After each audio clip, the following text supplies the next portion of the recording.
idola saya sekali ya, Bung Karno. Saya nggak bilang Bung Karno sempurna, tapi Bung Karno bagi saya luar biasa.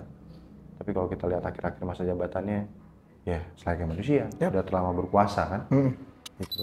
Sehingga disitulah saya ngerasa kok ada kekosongan hati gitu. Saya tahu apa yang saya kerjakan benar di kepala, tapi spiritualnya terasa kosong.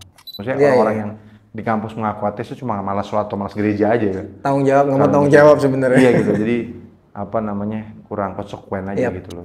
Saya zaman dulu kan orang suka MU sebenarnya bukan Ronaldo. Misalnya orang suka David Beckham, Betul. orang suka Juventus Del Piero, gitu loh. Awalnya saya bilang, menarik, ternyata berarti mungkin saya bisa mencintai agama-agama ini ketika saya belajar tentang Tokohnya. tokoh pendiri Timur Tengah tanpa Islam gitu. Jadi betapa memang Islam merubah banyak hal dalam perjalanan sejarah dunia, gitu loh. Di saat kita berpikir kita paling menguasai satu bidang, di saat itu Allah mempertontonkan aziznya, keperkasaan. Allah. Ya, kan? Jadi contoh begini.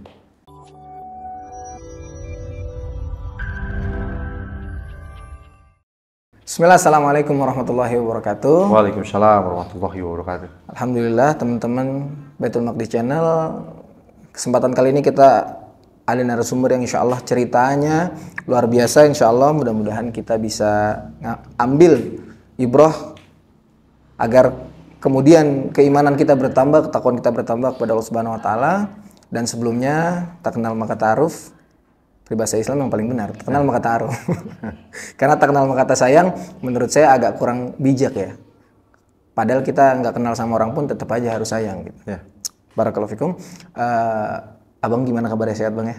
Alhamdulillah. Alhamdulillah, Masya Allah. Sehat. Boleh bang, mungkin teman-teman di channel kita nih belum kenal nih sama abang. Mungkin abang bisa introduction juga, perkenalan ke teman-teman. Nama saya Hedwig Hegarbay. Oke. Itu nama kalau orang lihat muka nih Sunda, Jawa, tapi nama agak-agak ke Belanda atau Portugal gitu. Jadi saya lahir dari keluarga yang memang beda agama. Oke. Bapak seorang Katolik taat dari Flores dan ibu Muslim dari Kediri. Oh, oke.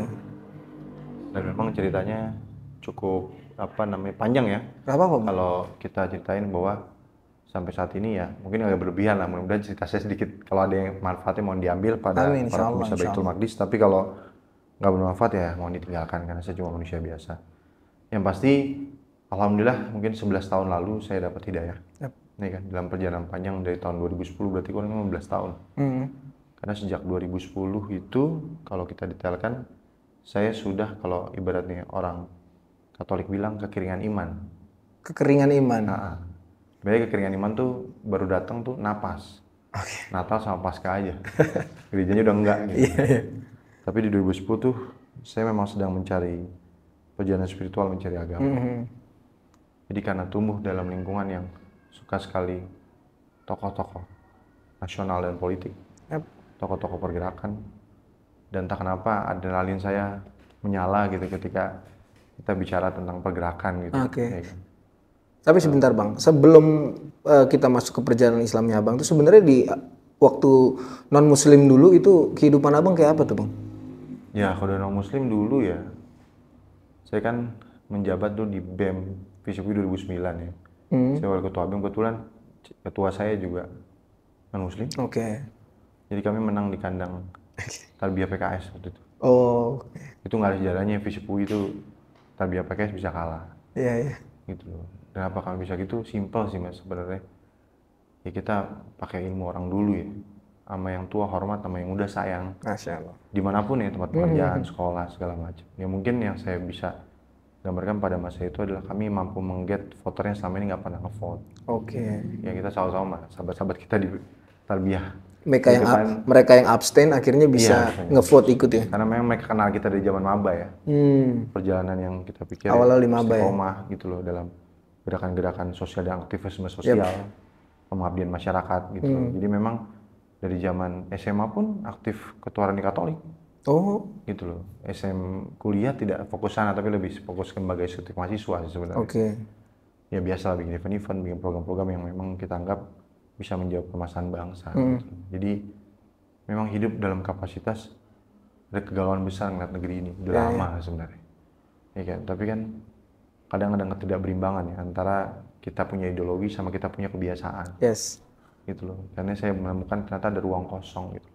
Jadi kita bahas pemikir-pemikir barat soal Sigmund Freud gitu loh. Dia pintar sekali tapi ternyata punya kebiasaan yang tidak baik gitu loh. Ya kan. Terus idola saya sekali ya Bung Karno. Saya nggak bilang Bung Karno sempurna, tapi Bung Karno bagi saya luar biasa. Tapi kalau kita lihat akhir-akhir masa jabatannya, ya selayaknya manusia, udah terlama berkuasa kan. Gitu loh. Jadi ada kegalauan besar ketika kita belajar pemikiran sosial politik. Kita belajar katalis sosial perubahan, bagaimana dinamika bangsa ini. Ketika kita dihadapkan pada situasi bahwa ternyata menjalankan itu tanpa diikuti dengan perubahan dalam diri, ternyata nggak pernah bisa sempurna. Pasti pernah banget dengar cerita seperti ini. Betul. Waktu kita kecil kita pengen ubah dunia, waktu kita kuliah kita ingin mengubah bangsa, waktu kita sudah dewasa kita ingin mengubah keluarga kita, sampai meninggal kita ingin mengubah diri sendiri. Nah beruntung saya mungkin kapasitas spiritual itu mulai terpanggil ketika saya merasakan kegalauan besar ya, ketika banyak kemudahan yang Allah berikan waktu jadi Katolik gitu. Di gerakan-gerakan yang saya bangun ternyata saya berjaring sama banyak hal gitu, dan kemudahan itu datang. Itu ternyata saya belum mampu mengenai itu dengan baik gitu. Sehingga disitulah saya ngerasa kok ada kekosongan hati gitu. Saya tahu apa yang saya kerjakan benar di kepala, tapi spiritualnya terasa kosong. Gitu. Arti kan saya percaya banget dengan konsep belajar yang baik, berpikir yang baik, dan lakukan yang baik. Nah dalam kapasitas itu ternyata tidak bisa beriringan sama ketika spiritualnya sangat kosong. Mungkin bisa terjadi juga di beberapa pesantren misalkan. Betul. Ada pesantren yang memang mengutamakan bagian belajar kitab, tapi ketika tasawuf spiritualnya kurang, rasanya kosong. Tapi juga kalau ada yang tasawuf sekali gitu loh, seakan-akan anteori padahal nggak juga. Gitu. Jadi kan keberimbangan antara spiritualitas sama intelektual juga harus dilengkapi. Dan saya pikir itu masalah problem sosial hari ini ya. Karena memang nggak semua ini cukup di bahasa Indonesia, tapi di dunia bahwa memang spiritualitas itu dicari. Nah saya merasakan itu 2010 itu galauan luar biasa. Parah tuh Bang ya? Galau sekali gitu. Jadi ada gap besar antara apa yang saya kerjakan, kemudahan finansial, dengan hati yang memang berguncang sekali terhadap kerinduan akan ketenangan. Ternyata ketenangan itu adalah kebahagiaan itu sendiri. Jadi nggak ada bahagia dalam kapasitas bahagia dunia, nggak ada yang ketenangan. Walaupun giroh untuk memberikan dampak sebagai seorang manusia, memberikan kebermanfaatan selalu ada dalam individu saya gitu. Dan alhamdulillah Allah kasih itu gitu. Nah periode 2014 tuh tetap bergerak, tetap punya banyak kegiatan. Saya mencari benar gitu, apa itu agama, apa itu iman gitu. Sampai saya belajar beberapa agama gitu. Saya nggak bisa jelasin secara spesifik. Saya nggak bilang saya akan bilang saya ikut ritual mereka. Tapi kalau Hindu saya pernah ikut ritual di Tampak Siring dulu di Bali. Karena saya pengen mengunjungi tempat Ibuda Bung Karno, Ibuda Yunyo Manrai itu. Ya kan di situ saya berdoanya, ya Tuhan siapapun menciptakan saya, kayaknya manusia biasa udah nggak bisa bimbing saya. Oh berarti sempat agnostik saat itu ya? Iya, dia percaya Tuhan tapi tidak percaya agama. Karena impossible kalau nggak ada. Nggak ateis sih menurut saya impossible. Menurut saya orang-orang yang di kampus mengaku ateis itu cuma malas sholat atau malas gereja aja kan. Nggak mau tanggung jawab sebenarnya. Iya gitu. Jadi apa namanya kurang konsekuen aja gitu loh. Kan. Jadi agnostik itu saya rasain.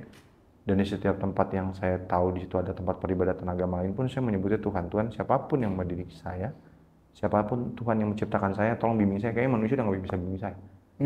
Jadi kegalauan besar waktu itu, gitu soal itu gitu.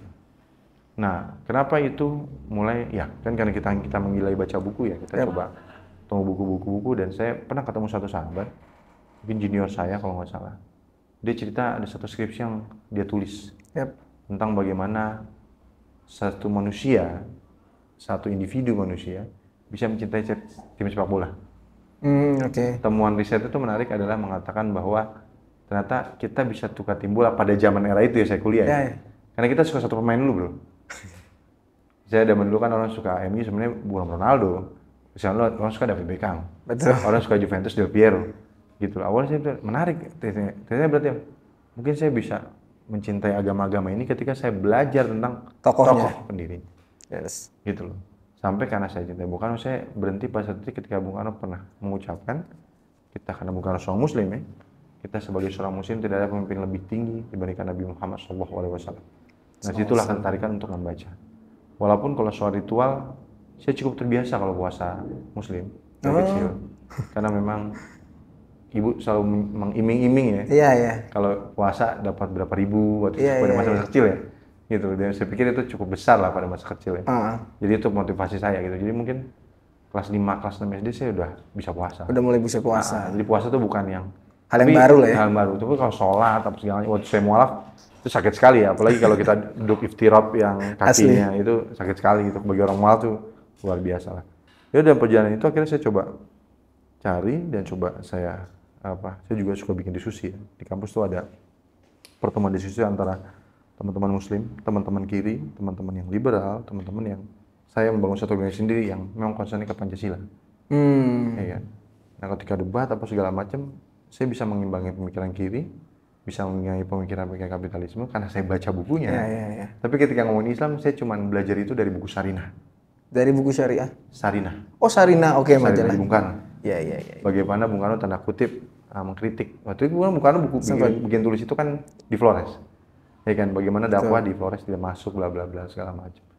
Ya kan, jadi logika Bung Karno sangat bermain di situ. Tapi nggak fair saya pikir ketika kita mendebat orang tapi kita tidak membaca bagaimana literatur mereka. Benar. Karena problem di Indonesia ini kan sedikit banyak pemikirannya tuh Barat punya. Ya kan, sedangkan semua teks dari Timur. Karena kalau antum pernah dengar istilah critical thinking?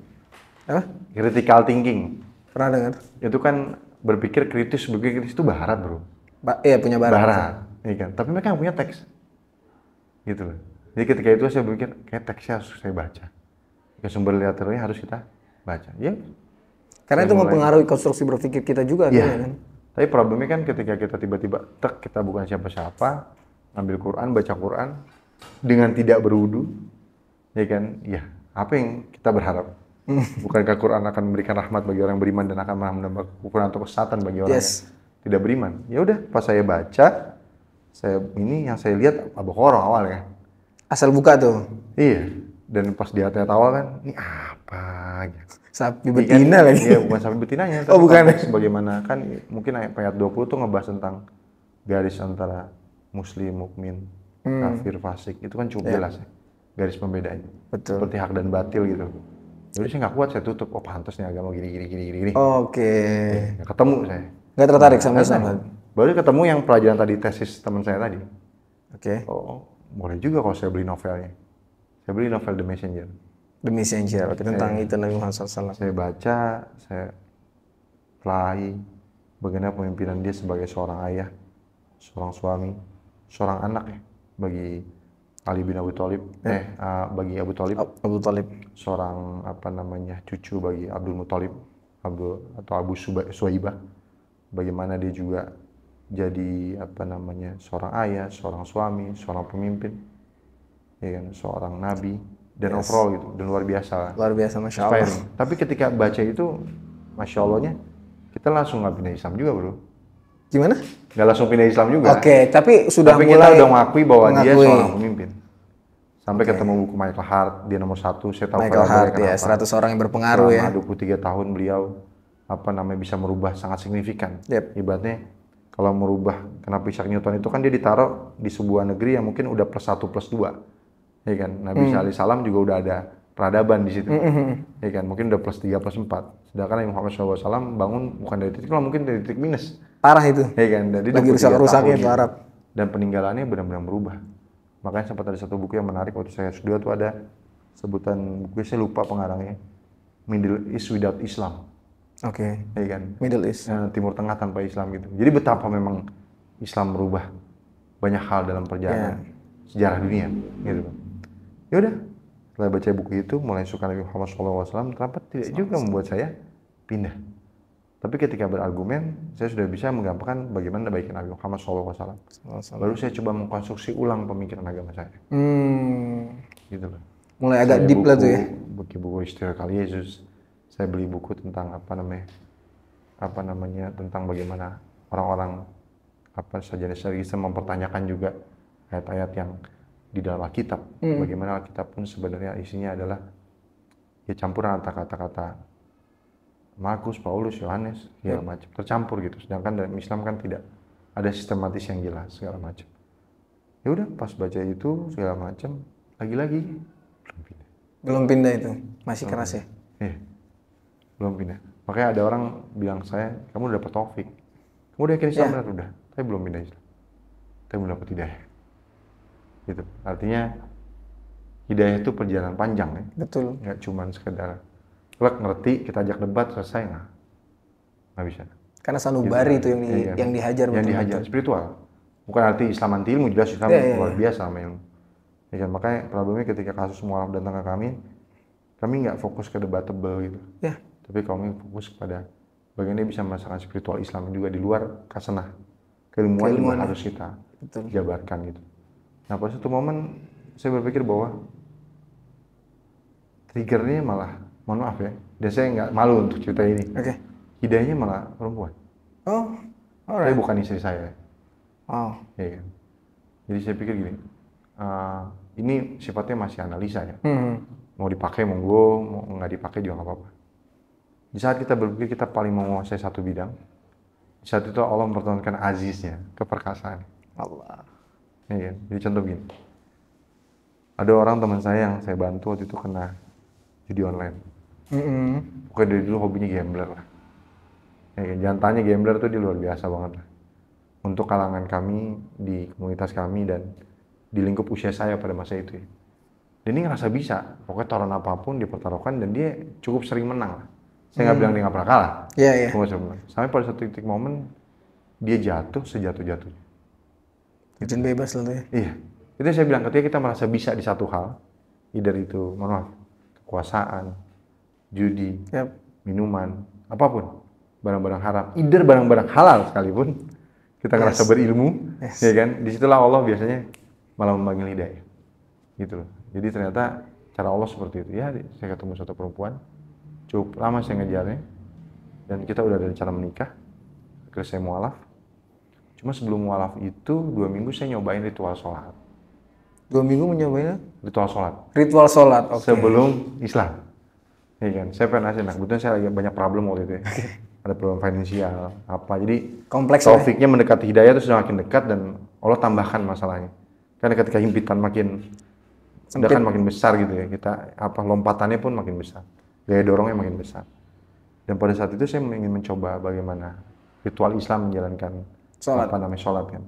Ya saya belajar sholat, tapi belum syahadat. Temen yang ngajar juga, lu ngapain sholat ya? Gue pengen belajar. Tapi kan bacaan bisa teman? Ya saya pengen belajar bacaan. Jadi saya langsung sudah mengucapkan syahadat gitu. Tapi seremonial di dalam ini belum. Dan memang benar-benar, ya mungkin saya bisa katakan ada mungkin hari-hari ke-8, 9, 10 lah saya ngerasain nikmatnya sholat. Sudah mulai kita iftiros tuh nggak sakit, kita ruku nggak sakit gitu ya.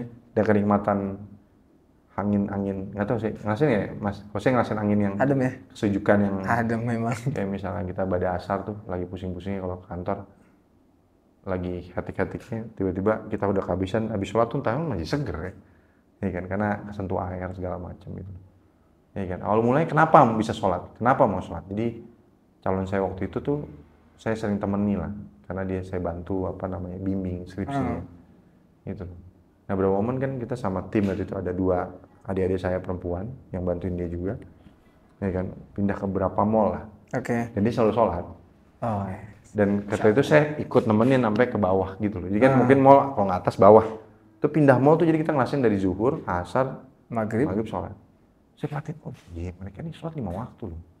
Ya kan, mohon maaf, ibu saya bukan yang benar menjalankan awal-awal, saya tahu gitu, nggak kayak sekarang gitu. Tapi dulu bukan yang full sebagai orang yang taat benar gitu ibu saya.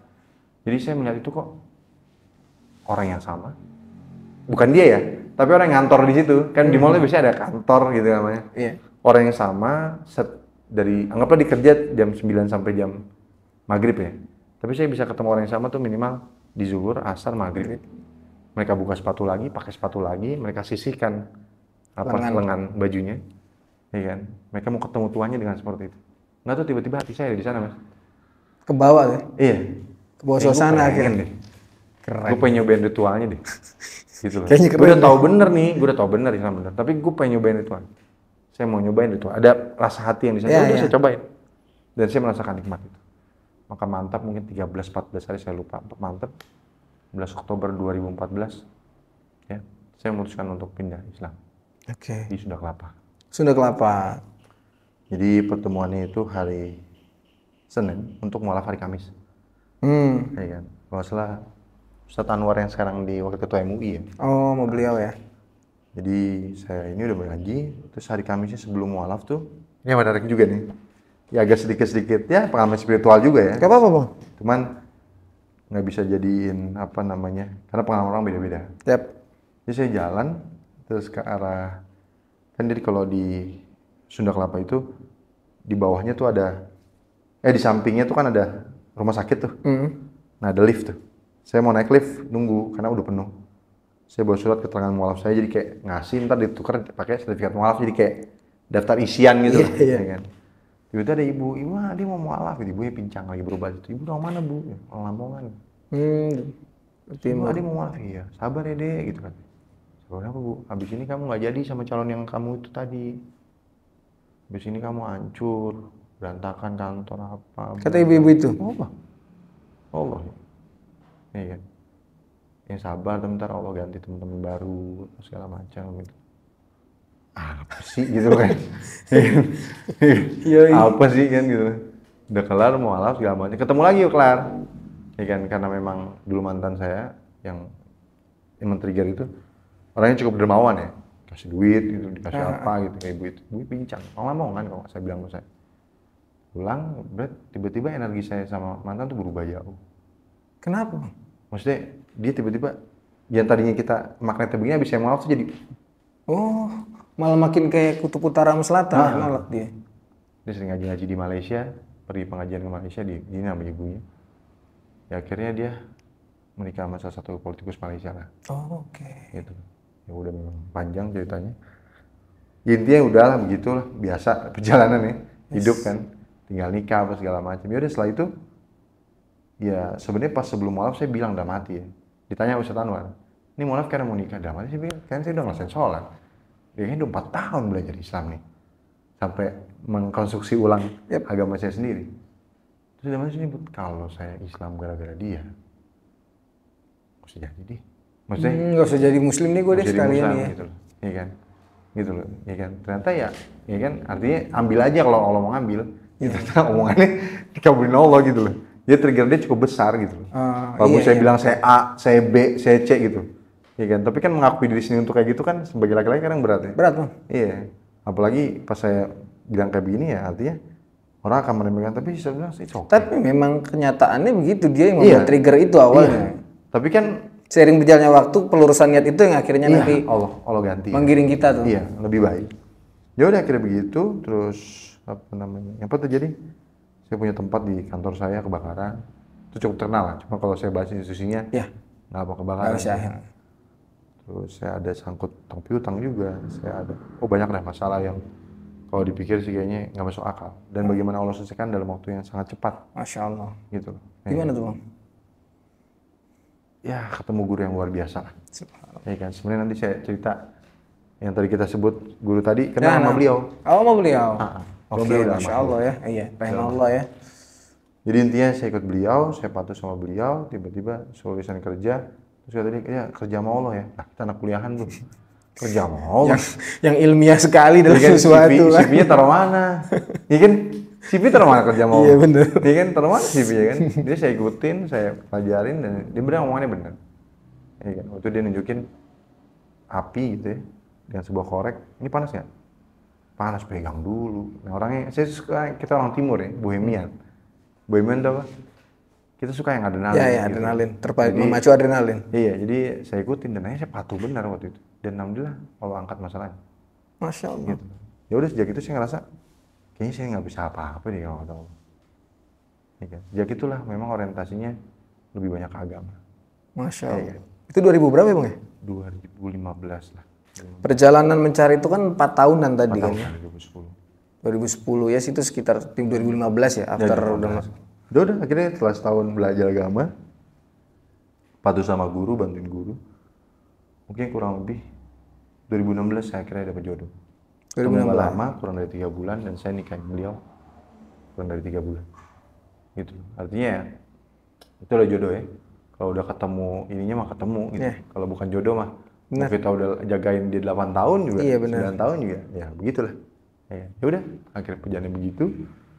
Saya sempat tugas di luar negeri, saya nggak betahnya karena mungkin itu pengalaman pertama saya tahun kedua mualaf. Tahun kedua mualaf. Jadi di negara itu saya puasa mungkin 16-17 jam lah. Lebih lama lah. Ya tahun pertama masih Indonesia, tahun kedua di sana gitu. Berasa betul tuh. Ya, tapi kan puasa suka juga saya puasa ya. Oke. Saya hobi puasa. Ya memang suka dengan puasa. Tinggal tahu gimana, tapi pengalaman tinggal di negeri muslim yang besar dengan kebudayaan Islam yang jauh lebih, gimana ya saya bilang ya, lebih kecintaan sama ilmunya luar biasa. Itu juga Lebih kental ya. kesempatan Allah memberikan saya ruang untuk mengenal dunia Islam sih lebih dalam, ketemu teman-teman yang juga belajar di universitas besar di sana. Jadi seru sekali ya, cuma sebentar 8 bulan, tapi saya mulai resign karena saya rasa ada kegalauan yang saya belum selesaikan. Makanya saya pulang. Terus waktu itu saya sempat ikut ini mas, apa kayak pesantren kilat lah. Oke, peskil ya. Teman-teman MCI sebenarnya dari Kohani. Oke. Di situ ada beberapa perbedaan fikih lah gitu. Yang saya ngerasa kok kayaknya nggak gini deh. Di versi saya. Saya nggak bilang saya benar loh. Betul. Saya juga mau Kohani baik-baik saja. Gitu loh. Cuma saya secara fikih ini ya nggak masuk lah ya. Dan kayaknya cara perjalanan tauhid saya pengen teman-teman ngerasain apa yang saya rasain. Spiritualitas saya. Saya nggak bilang saya guru, saya syekh, jelas enggak. Tapi saya ingin men-share itu pada teman-teman mualaf. Ya kan? Saya bukan orang kaya. Nomor 2 juga saya cuma Chinese. Ya kan? Mayoritas keluarga nggak ada yang mualaf. Nggak ada. Baru satu sepupu saya yang mualaf. Karena Katolik itu kan darah mati ya buat kami orang NTT. Iya. Ya kan? Dan gue nggak ada kedekatan sama NU atau Muhammadiyah. Ya kan? Dan saya dulu suka begitu mas memang. Buat sesuatu dari diri sendiri dan buat aja. Gitu loh. Ya udah akhirnya saya buat ngomong guru berapa cerita saya soal kejadian di pesantren kilat itu. Ya udah buat sendiri. Terus guru pesen satu. Buat yang nggak dikerjain orang. Buat yang nggak dikerjain orang, yes. Ambil bagian yang itu belum ada orang yang ambil. Dan semakin banyak orang nggak tahu perbuatan kita itu, insya Allah jadi penghuni akhirat. Gitu. Ya udah saya kerjain apa? Mualaf doang udah banyak. Nampung mualaf Ya. Kayak shelter gitu ya bang. Iya. Tapi kan yang butuh agama ini kan nggak cuma mualaf ya. Muhajirin juga. Betul. Makanya namanya mualaf hijah center. Karena nggak semua mualaf ceritanya kayak dari Kobusya, nggak semua muhajirin ceritanya kayak Teguh Wisnu. Iya kan, artinya apa? Jadi ya mungkin kayak Ashabul Sofa ya. Ya, Ashabul Sofa. Ya, jadi kita tampung, ya kan? Mereka yang kena korban KDRT, mereka yang memang nggak bisa melanjutkan pendidikan, mereka yang jadi korban di keluarga yang broken home, ya kan? Mereka yang agak-agak apa istilahnya punya masalah kejiwaan, ya kan? Anak yatim segala macam ya. Itu kan basicnya di mualaf. Karena saya yakin ya, kalau kita jabarin Abu Bakar dan yang lain semuanya mualaf. Abu Bakar dan Anu kan mualaf gitu loh berarti. Jadi saya rasa ada kegairahan besar di sana tentang gitu. Jadi spesifik banget dong, ya. Sangat mikro dong, ya. It's okay. Karena itu tidak dikerjakan orang. Gitu. Jadi saya ngambil ruang itu gitu. Bukan artinya mualaf itu tidak dibina, banyak lembaga. Ruang itu luas sekali artinya, Bang. Iya. Cuma monggo dicek shelternya selama ini. Iya. Yang saya bisa bilang, mohon maaf ya, pimpinan pondoknya mualaf, kepala pengajarnya mualaf, pendirinya mualaf ini bukan yang benar-benar itu ibaratnya. Pemualaf saya berikan ruang dan mereka nggak cuma jadi objek di sini, mereka subjeknya, ya kan gitu. Dan ya mungkin 2 tahun lagi saya ada target besar untuk shelter ini bisa mandiri benar-benar. Masya Allah. Karena berarti artinya setelah masuk Islam, agak mundur sedikit paling bang ya. Setelah masuk Islam tuh akhirnya memang semua urusan abang ini secara keseharian pun berubah total ya. Oh iya. Konstruksi berpikir terus akselerasinya akhirnya punya keinginan mau punya shelter sendiri karena sebab tadi peskil itu kayaknya agak kurang masuk nih ke gue dengan metode seperti itu. Iya. Dan memang ada budaya-budaya juga yang kita harus pertahankan sebagai bara api yang harus kita gigit ya. Iya betul. Tapi juga jangan membuat orang lain tuh ngerasa kita nggak asik ya. Saya paling nggak suka tuh kayak gitu. Kaku banget sih gitu. Kita jaga wudhu misalnya. Kita harus bisa pastikan kita di mall baik-baik saja. Diskusi sama orang baik-baik saja. Dan saya orang yang sangat bisa, insya Allah ya. Kalian ngapain depan saya aja, selama saya niat dakwah silakan. Saya pernah mendakwai 1 orang ya, sahabat saya sekarang aktif di sini. Masya Allah. Cuma saya nggak bisa sebut nama, sebutnya.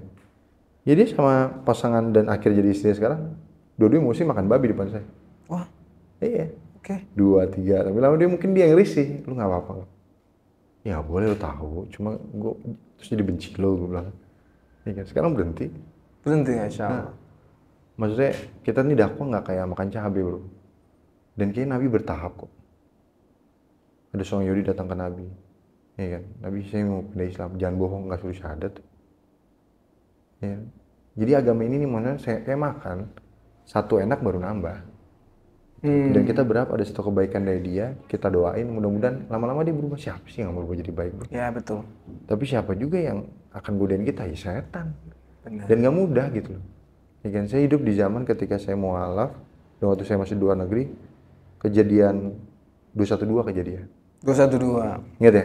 Ya. Itu sebuah seremonial luar biasa. 411 dulu kayaknya. Iya, saya nggak di sini soalnya. Oh iya, 411 dulu tuh. Iya, Pecahnya itu 411 tuh. Iya, saya nggak di sini soalnya. Iya, Masanya saya nggak di sini mas. Betul. Mungkin mas lebih tahu lah. Iya, Mas Fed lebih tahu lah. Dia itu teman-teman cerita betapa mereka yang tadi yang nggak mau turun karena ngeliat ramai luar biasa sampai turun kan. Dan setelah itu, euforianya luar biasa memang itu.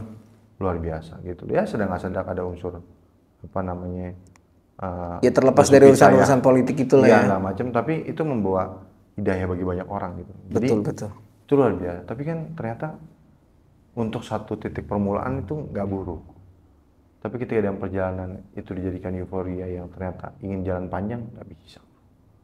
Sebut sama saya, berapa banyak lembaga yang atas nama syariah, properti, asuransi. Yang terbaru saya baru dengar, sahabat saya nyebut, di HRD perusahaan tambang, dia nyebut asuransi ini nggak bermasalah.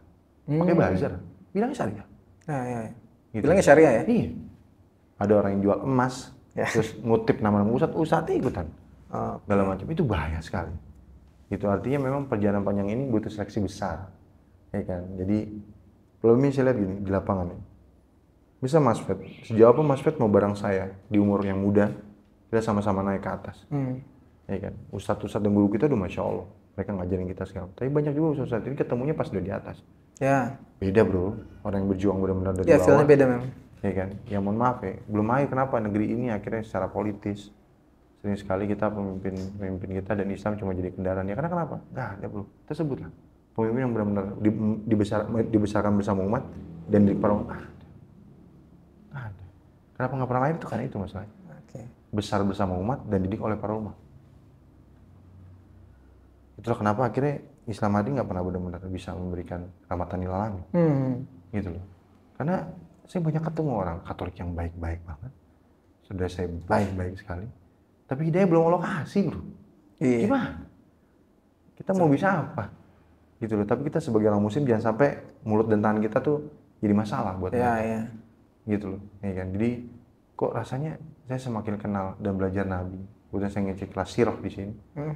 Kok saya nggak nebutin banyak melihat hari ini kejadian umat yang jauh dari pesan Nabi.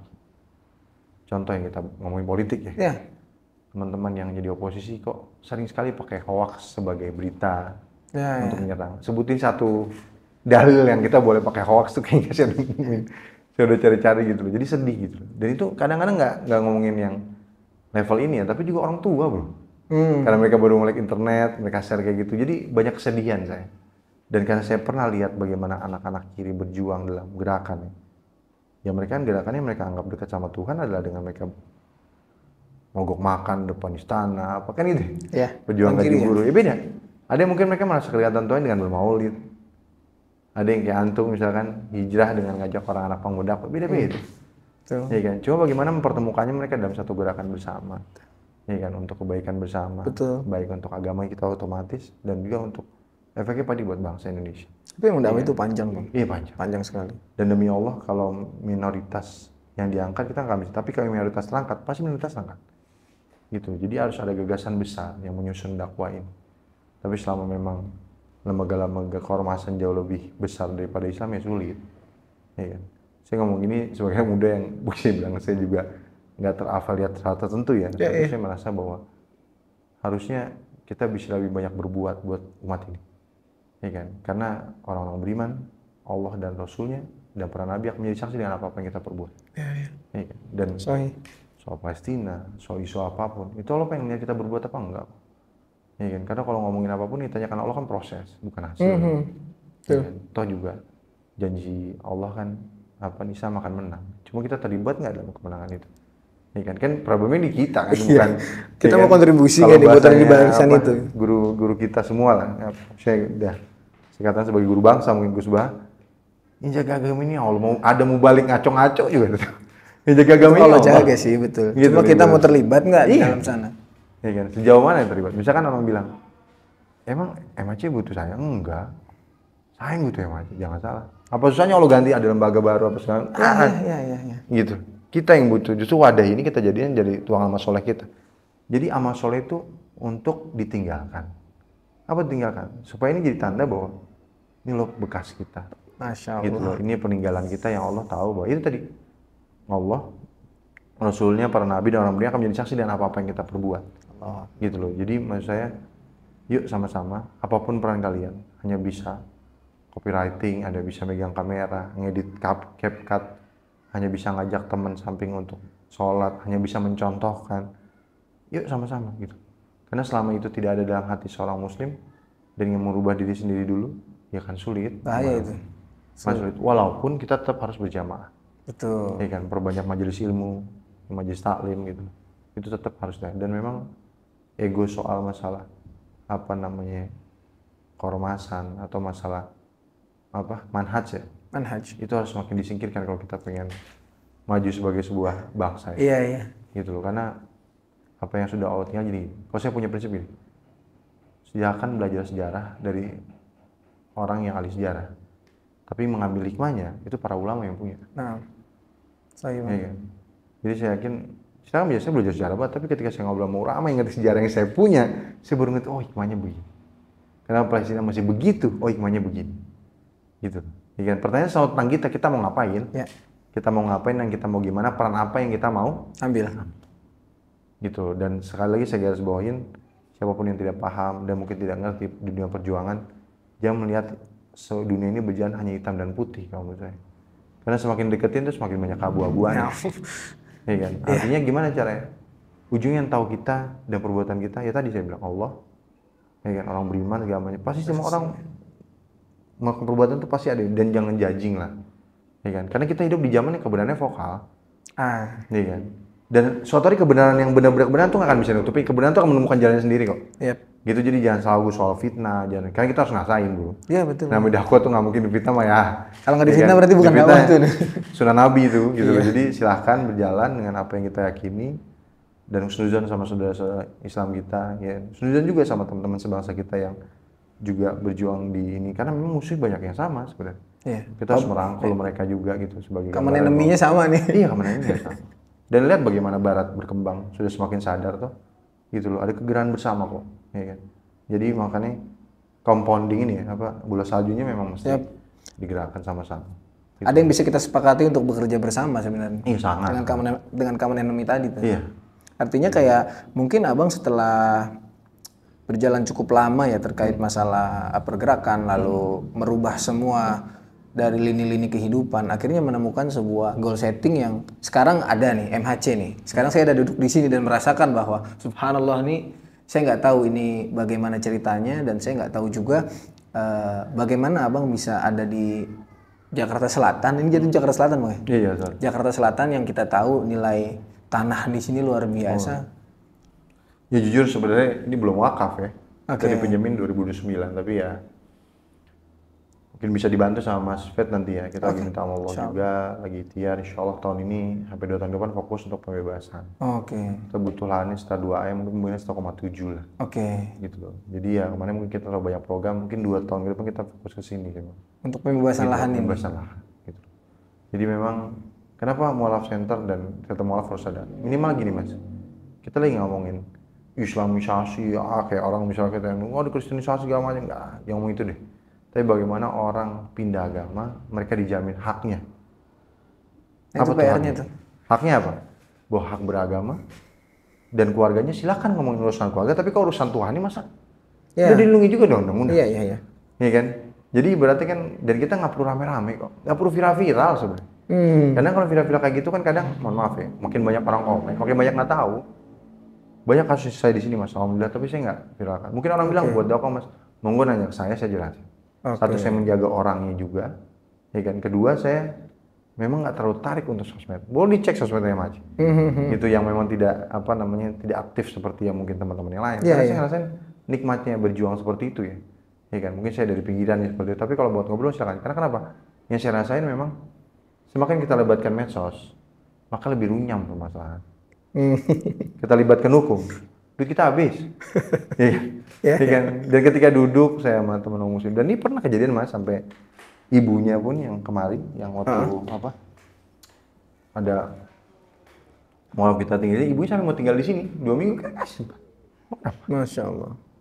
Artinya ini shelter memang dengan judul tadi Mu'alaf Hijrah Center, antara mu'alaf mereka yang baru Islam atau mereka yang sedang proses menuju keislaman dan belajar di sini dan itu diperbolehkan, lalu orang-orang yang muslim lalu dia mendapati perlakuan tidak baik mungkin ya, terutama bagi perempuan tadi terkait. Saya menyinggung kasus KDRT pinjol tadi juga, gitu.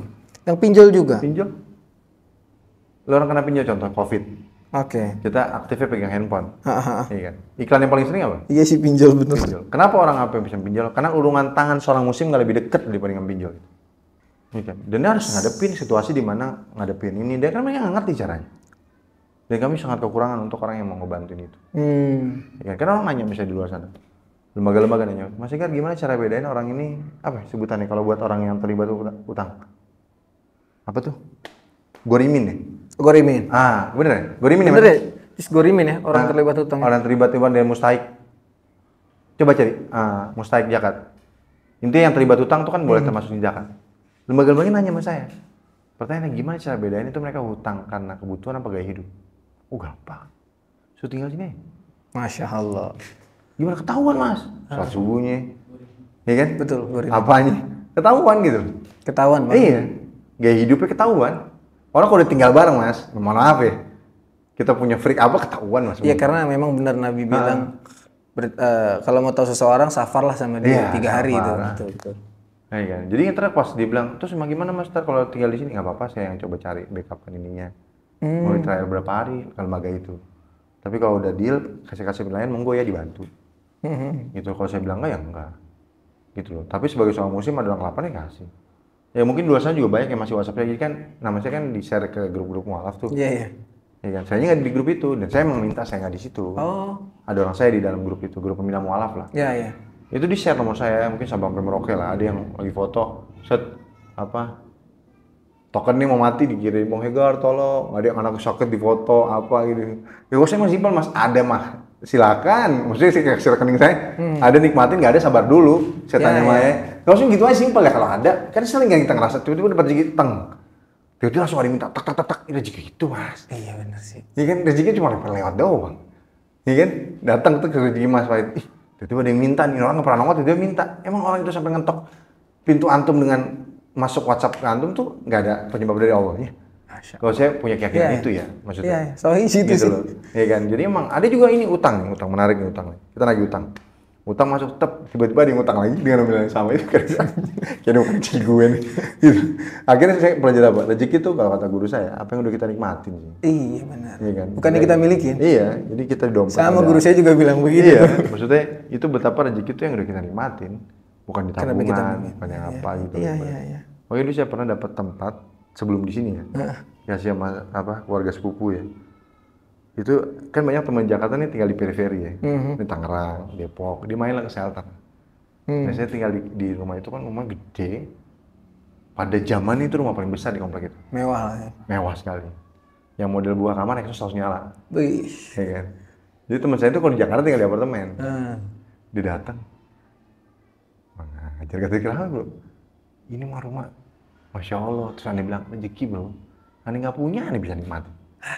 Karena apa yang kita milikin tapi yang bisa kita nikmatin. Sepakat. Misalkan berapa kali Maci kan nggak punya kendaraan, terus ada yang minjemin, ganti lagi mobil. Nggak selalu bagus juga. Terus pas yang dapat pinjaman, dia dipinjem, dikasih duit. Saya bilang, Allahu Akbar. Kok begini ya? Kalau kita minjem kan kita bayar ya gitu. Tapi bisa begini gitu. Itu betul saya gambarkan bahwa ternyata Allah bantu. Iya kan? Jadi kalau engkau benar-benar di Allah tuh janji Allah pasti bantu kita. Dengan orang-orang yang Allah kirim. Ya kan? Terus misalkan tempat ruang dakwah yang dibutuhkan, alat-alatnya, Allah kirim pasti. gitu. Jadi makanya kalau orang pasti nggak percaya, saya nggak pernah open recruitment ustadz. Ada ustadz yang keluar, nggak lama ada ustadz masuk. Saya nggak pernah mbak open recruitment dicari ustadz. Masih lebih susah nyari orang apa? Yang ada mualaf, mau jadi sopir di usaha logistik kita. Lebih sulit mah. Tapi kalau ustadz kayak Allah tuh belum izinin, alhamdulillah ada orang pergi kurang dari sebulan pasti Allah kirim ganti. Dan artinya di MHC ini sendiri ada unit usaha bang ya? Iya, alhamdulillah. Masya Ya Allah. kan, boleh dicek lah. Itu tadi ya, kita udah bahas ya, 3 kg semurah itu sih kayak nggak ketemu lah. Iya. Se-Indonesia mungkin ya, nganter loh ya, bro. Bukan ini, karena tadi kita ngambil keberkahannya. Ya kan, dan memang orang kan gini, mungkin antum bisa dapat untung lebih besar, tapi antum nungguin warung. Ya kan? Tapi dengan kita masih murah, barang datang 2 jam habis. Nggak ganggu sama soleh, nggak ganggu apa gitu. Allahu Akbar. Kalau saya gitu ya maksudnya. Dan ternyata efeknya apa? Jumatan, kalau hari Jumat banyak yang ngirim ini dari langganan-langganan kita. Masya Allah. Ya, kita begini, udah kalau yang macam yang bayar buat kita ada program bagi-bagian dapur rakyat. Bayar mie ayam segini aja harganya, jauh dari harga ininya. Sebenarnya kayak mau ngasih, cuman karena duit donasi kita udah ada yang masuk kan kita harus jadi ini item juga gitu. Ya, kayak gitu sih saya pikir. Dan salah satu mimpi terbesar mungkin 2 tahun lagi ya, mudah-mudahan lebih cepat ini kata kebebasan dan usaha-usaha bisa segera tercover ya. Gitu deh berarti minimal kan wibawanya mualaf-mualaf juga naik mas. Betul. Ya kan kalau almarhum Coach Steven kan pernah bilang mualaf tuh nggak cuma dikasih kailnya, bisa diajarin mancing, bener, nggak salah gitu. Makanya kalau lembaga mualaf, soalnya mas gimana mau cara mendidik mualaf segala macam gini, saya jabarin konsep saya. Tapi bla bla bla, ya udah ini dari saya. Kalau kalian nggak bisa, misalkan buat konsep lebih bagus silakan. Ya kan segala macam. Tapi saya belum ya. Ada satu cerita juga yang belum terkabul adalah pengen banget nih bikin koperasi mualaf muhajirin. Koperasi mualaf muhajirin. Jadi kita koperasi marketing aja, komoditinya aja udah. Ya kan mereka naruh barang di kita ada juga mau jualan barang apa atau mau ini apa segala macam. Memang dengan adanya saya pikir pertanian sama peternakan, terus perikanan peternakan sudah pertanian perkebunan, logistik itu termasuk yang nggak bisa diotak-atik. Kebutuhan sehari-hari apalagi. Iya, makanya harus dipaksa kita punya tanaman di rumah. Itu satu juga yang harus kita golkan ke depan gitu. Jadi masih banyak ceritanya, tapi mudah-mudahan Allah ridho, ya kan? Dan saya berharap mudah-mudahan Allah kasih kita semua kemudahan ya untuk bisa mewujudkan itu. Gitu. Jadi ini kita mualaf, monggo terbuka 24 jam siapapun yang mau hadir. Ya kalau ada masalah mualaf, ada teman-teman yang mungkin punya masalah macam-macam ya mas, ada kecanduan A, B, C, D. Ya. Kita coba hadir di sini dan mudah-mudahan bisa menyelesaikan masalah yang datang kemarin. Gitu. Dan memang kan nggak ada pelang ya mas. Yang pelang ya itu belum ada yang buatin lagi. Artinya masih coba pakai ini. Ya, masih bisa marketing mulut ke mulut deh. Apa namanya kok bisa? Ya ini aja yang nggak dipasang pelang aja alhamdulillah udah keribetan gitu apalagi pasang pelang gitu ibaratnya. Gitu sih paling. Iya Masya Allah. Gitu. Dan mungkin garis bawah ini ya tekankan bahwa mualaf di MHC gratis. Nggak ada bayar. Dan kalaupun mereka bilang mau apa nih bayar buat sertifikat itu infak sih Pak. Ya kan, ntar tinggal kirim ke rekening MHC segala macam. Bagusnya kan lebih enak kayak gitu ya. Karena saya secara organisasi syahadat kayaknya sudah sangat terlalu terlibat karena tim sudah pada bisa. Ya kan, saya lagi mau fokus yang lain. Gitu loh. Kan kita juga harus bisa sebagai seorang leader tahu kapan kita harus berhenti mas. Ya kan, dan membuat teman-teman juga, ya kan, karena saya suka banget. Kayak Jari Wantoro ya, Imadia Mangun Karso, Tuturian Dayani sama Ingarson Tulodo. Depan sudut ladan, di tengah harus jadi penggerak, maksudnya mereka harus bisa lah nggak ada saya. Karena udah cukup lama saya mungkin harus mulai berkegiatannya, artinya tetap support MHC butuh apa saya ada, karena kayak saya foundernya. Tapi teman-teman ya harus bisa mandi. Jadi kalau buat urusan teknis yang apa mualaf, udah banyak kejadian yang saya nggak terlibatkan terlalu dalam gitu. Dan itu kan bentuk organisasinya bisa mekanis mas. Ya, masa mau saya organisasi kayak gitu mulu? Iya. Yang pro Indonesia kan kadang-kadang gitu organisasi. Mohon maaf ya uang warung sama uang pribadi campur-campur nggak boleh. Jadi harus benar-benar bikin organisasi yang profesional, transparan kepada publik dan publik juga butuh itu saya pikir. Itu. Artinya gini paling ya sebelum kita closing bang, mungkin yang kita temukan di lapangan ini ada nggak sedikit juga mualaf yang akhirnya dia kesulitan terutama ekonomi. Paling case-nya yang paling banyak itu kan ekonomi ya. Yang kedua terasingkannya mereka dari keluarga mereka gitu. Ketika mereka mendapatkan ujian itu dari Allah gitu, artinya mereka ngerasa kayak nggak punya tempat gitu bang. Bahkan untuk menggantungkan harapannya ke Allah aja hampir nggak ada, sebab ada beberapa mualaf yang akhirnya ingin murtad kembali gitu karena ternyata gue masuk Islam diuji berat terus nggak ada pertolongan gitu. Nah, kita minta insight dari abang ya supaya mereka yang mendengar ini mudah-mudahan baik muslim ataupun baik dia yang terlahir muslim khususnya untuk ini para mualaf gitu, agar mereka tidak salah langkah dalam mengambil keputusan gitu. Ya kita memang hidup di zaman yang memang rehat tuh mahal ya. Kenapa rehat mahal? Kita informasi kan luar biasa ya. Ya. Satu informasi belum masuk kepala kita udah scroll. Satu informasi kita belum benar-benar mendalami, scroll. Ya. Jadi kemampuan kita berpikirnya pendek. Konsentrasi kita pendek. Dan apalagi ketika kita bahas algoritma, misalkan algoritma yang kita lihat lagi FOMO. Ya. Iya kan? Jadi memang kita hidup di zaman yang itu tadi, informasi pendek, kemampuan berpikir pendek. Dan memang kita melihat bahwa zaman ini kebanyakan kita terpengaruh sama standar yang bukan standar Islam. Yes. Gitu loh. Jadi ketika kita dihadapkan pada situasi, ya kan sering pemerintah juga ngomong gini, pengangguran kan nomor 1 sekarang di Asia. Asli. Yang salah sekarang kan kita yang nggak berkompetisi, gitu kan. Padahal memang secara sistem banyak butuh perbaikan lah. Ya. Tapi kita juga nggak boleh nihilisme. Saya paling benci nihilisme tuh. Jadi lo oposisi yang, saya kan jadi oposisi tapi jadi oposisi yang nggak nihilisme. Nihilisme itu apa sih kalau bahasa Prof. Mahmud tuh kan ibaratnya sekarang kan tuh pemerintah kok ada bagus-bagusnya gitu loh. Ya kan saya pikir Prabowo udah cukup baik lah, berikhtiar cuma nggak mudah memperbaiki negeri ini gitu. Jadi kalau saran saya memang dalam kapasitas tadi dengan pertanyaan Mas yang soal masalah gimana caranya melakukan insight tadi. Jadi sadari bahwa memang di luar sesusah itu Mas, sesulit itu. Yang pertama husnuzon yang kita harus punya. Kita dulu nih sebagai yang melihat mereka seperti itu. Yang kedua, dengan kenal lembaga seperti MAC mungkin bisa dioper kemari. Tapi tentunya dengan jaminan apa? Bukan uang. Misalnya Mas yang bawa, saya jaminin Mas ya Mas. Sehingga entah kejadian apa-apa sama di sini saya akan kabarin. Progresnya saya akan kabarin. Saya juga takut sebenarnya melihat kejadian kita naruh di sini yang ini nggak ada penjamin. Walaupun pernah juga. Pernah juga. Dan ada yang bagus jadi bagus banget ada. Ada juga yang kita malah motor di maling ada gitu loh. Ya kan? Tapi ini risiko dakwah memang. Ya kan? Kalau bahasanya Syekh Mutawalli Syarawi kan pernah bilang, lebih baik kita salah memberi daripada apa sebutnya? Maaf. Lebih baik kita salah memberi daripada tidak memberi. Masya Allah. Gitu loh. Maksudnya gini, kita salah memberi orang, duit kita yang dimanfaatin itu lebih baik dibandingkan kita pelit gitu loh. Nah. Ya kan? Karena maksud saya jangan sampai kita kayak gitu juga. Contoh misalnya, banyak loh kejadian misalkan karena mualaf center ini kan tanda kutip juga jadi jelek karena ada mualaf-mualaf yang memang pindah-pindah masjid-masjid untuk itu segala macam. Nah ini penting ya buat para masjid yang mungkin nonton YouTube Baitul Maqdis, kayak punya data blacklistnya Mas. Wow. Ya kan? Tapi saya nggak bisa buka. Oke. Karena saya tetap yakin bahwa ketika itu kita buka semua, orang itu benar mau berubah jadi susah karena labeling. Kalau di kuliah saya belajar ketika dia mau taubatan nasuha. Benar-benar berubah, nih orang lu jelek nih apa malah nggak bisa. Kan aibnya semua muslim. Kita simpan, tapi kalau ada lembaga nanya, Mas Gani ada mualaf mau ngaku bla bla bla segala macam, saya buka datanya baru. Bisa confirm artinya tabayun bisa lewat apa? Cuma ibaratnya blacklist mualaf ini kita sebut data yang cuma boleh ditanya sama para pendakwa, sama masjid-masjid yang terkoneksi sama kita. Kalau nggak terkoneksi sama kita, bingung nanyanya. Ya kan? Tapi kalau saran saya misalnya nggak koneksi sama masjid, nggak apa-apa, mending ngasih deh. Toh masjid juga banyak uangnya. Tiap hari Jumat ngomong uang segini bla bla bla gitu. Mungkin kiri kanan anak yatim ada yang belum makan apa segala macam, ini kan sakit perut kita dengar. Larinya harusnya ke umat memang. Ke umat lagi. Itu di umat Mas. Bukan di pengurus masjid itu. Ya kan? Itu. Ya kan pas sudah bilang investasi akhirat gitu loh kan. Dan itu bukan juga cuma masjid yang terjadi, bahkan yayasan pun gitu ya. Iya, kebanyakan kayak gitu.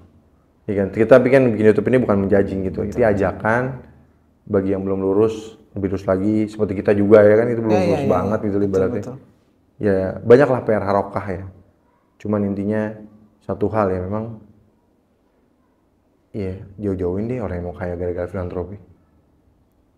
Saya kan kaya karena yang lain. Gitu tuh malu bener sih kalau Islam harus kayak gitu ya. Gitu loh. Maksudnya bukan Islam nggak boleh kaya, cuman sebutin satu konsep di para nabi yang dia jadi kaya karena filantropi. Nggak ada tuh. Ibaratnya lo kalau mau kaya ya silakan usaha bos. Iya kan, itu fair lah. Masa punya filantropi lo kaya banget. Ya mending lo usaha kan gitu, filantropinya kalau udah stabil itu ya lo tinggal. Iya kan, saya aja belum stabil saya mau tinggal. Karena saya rasa ya saya nggak boleh nggak mau ini segala macam, dia harus bisa jalan sendiri, dan itu kan bukti bahwa memang ini mudah-mudahan jasanya baik. Amin amin. Gitu loh. Karena kalau nanti nggak bisa dipisahin repot bos. Kita lihat banyak lah. Ketika si tokoh meninggal, goyangnya luar biasa. Ya betul itu. Gitu loh. Lihat bagaimana mau ngomong apa juga. Hasyim Asy'ari, ya kan, Kiamat Dahlan tuh masya Allah. Sense of belonging memang penting, tapi ketika dia merasa memiliki yayasan ini hanya untuk dirinya, kayaknya itu sebuah problem baru justru. Ya pasti Mas Fed udah tahu lah. Mas mungkin kalau pernah main lembaga-lembaga multinational corporation kayak perusahaan tambang, itu kan mesti gini, saya punya, ya kayak guru saya juga, salah satu perusahaan tambang tuh, dia ini sering manggil saya bisa mualaf, dia seneng lah. Dia memang Islami sekali. Masya Allah. Saya beberapa kali ketemu tuh karena pengen ngomong agama, sampai mungkin 4 ke 5 kita ketemunya di sini. Kenapa emang? Kok di kantor tambang tuh kita sering ketemuan aja, dianggap ada dugaan itu nggak boleh, bro. Ya? Ada konflik of interest saya udah nggak boleh. Padahal nggak ada apa-apaan nih ngomongin agama, nggak ada kita mau ada project, nggak ada gitu. Ya kan? Paham. Artinya kayak gitu tuh, konflik of interest tuh kan harus segera dihindari gitu loh ibaratnya. Iya kan? Ya kalau contoh dalilnya apa sih? Jelas Umar bin Khattab. Gitu kan, bagaimana itu tadi kan kita lagi ngomongin apa nih? Ya kan, ngomongin ini, udah kan nih mati nih lampunya, kan itu jelas.